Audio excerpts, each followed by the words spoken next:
I wish to take this annual opportunity to publicly recognize the staff. Lourdes Arambula was serving as our part-time bookkeeper, working closely with Sarah Triplehorn and Christine Galley until the pandemic and virtual school began, and Lou needed, rightly, to devote her full attention to not only running the household but also educating her 4 amazing children from home.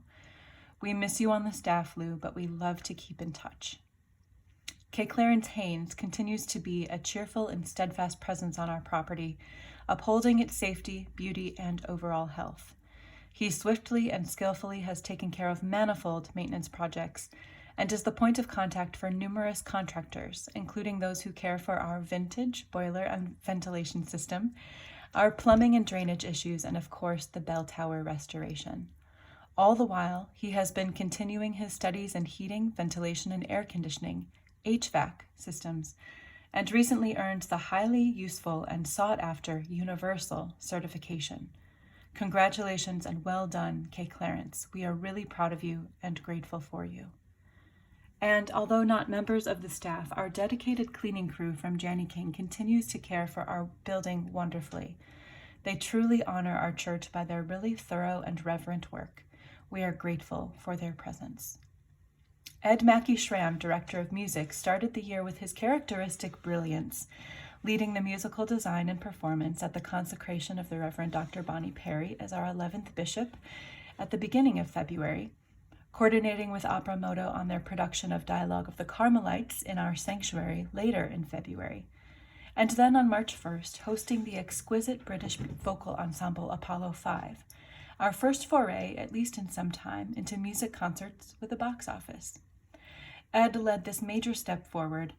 We celebrated the concert and the beginning of Lent with a staff outing to the Detroit Institute of Arts, where Ed works full-time as a senior major gifts officer. And then the pandemic began. All buildings shut down, including our own, and we began to shelter in place. Together, Ed, Katrina von Manen, Calabria Webb, and Chip Dischinger and I led a couple of live stream services from the church, and then, seeing that we would be gathering remotely for an indefinitely longer period of time, we switched to producing services in advance from our homes, allowing lectors and intercessors the opportunity to participate from home as well, and allowing all of us to see more faces and have a broader sense of our community. Katrina immediately offered to edit different musical voices together, recognizing that youth choir rehearsals would be on hold for quite some time as well, and together we were off. Katrina has continued to edit the music for every single service since April, which requires a few to a dozen hours per week, depending on the number of voices and selections. I can't say enough about Katrina's professionalism and creativity, and of course you know what an amazing soprano and director she is as well. A few weeks later in April, we were and continue to be blessed that Bishop Perry assigned Pastor Anthony Estes to join the team as Associate Rector. He previously had been serving as the missioner at our longtime partner parish, Trinity, Detroit, which Bishop Perry closed this spring. We walked with him and continue to grieve with him through Trinity's closing. Pastor Anthony clearly is a priest with many gifts. He excels in preaching, teaching, writing, pastoral care, and liturgy. He is very smart and very funny, and it is an honor to minister alongside him. Pastor Anthony's service with us is fully funded by the diocese through an endowed program for priests in their first 3 years of ministry through January 2022. 2020 marked Chip Dischinger's first year as a deacon, having been ordained at the end of 2019. As you see, every week, Chip proclaims the gospel and dismissal in each service, preaches regularly, and also makes pastoral phone calls, and when his full-time job at Better Made Potato Chips allows, attends staff meetings as well. We thank you, Chip. Calabria Webb, hearkening back to last spring, sang and spoke in Deep River, and then, as the shutdown began, continued it valiantly from her own home.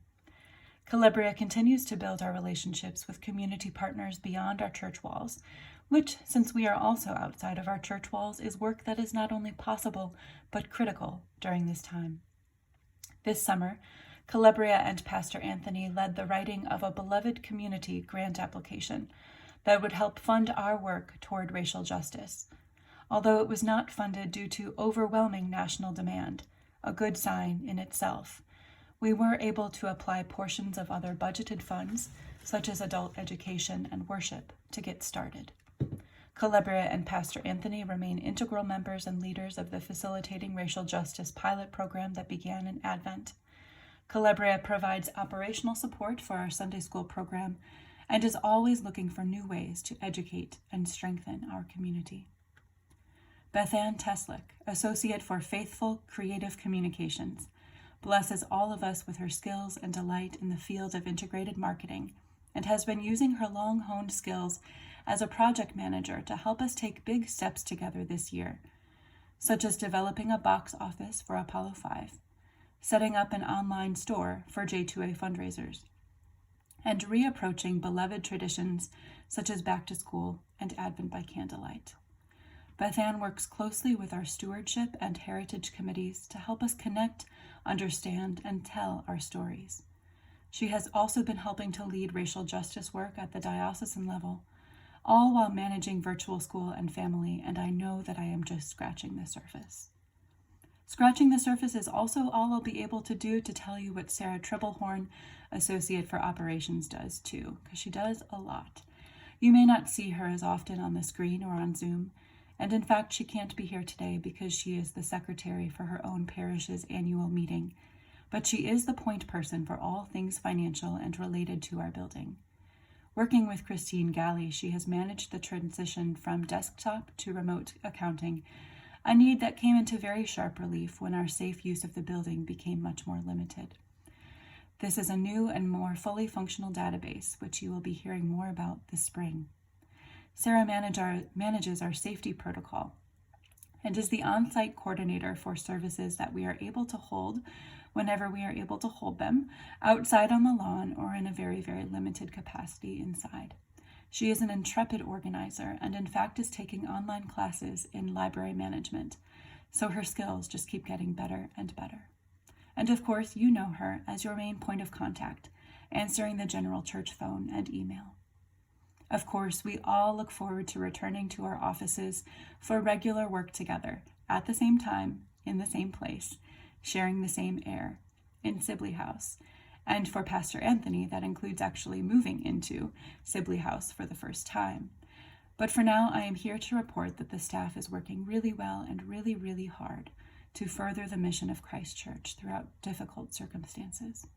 I am thankful every day for their hopeful, can-do attitudes, bright minds, incredible, much-needed skills, and deep faith. And Christ Church, I thank you for your financial support throughout so many challenges this year that has kept us all together. Thank you.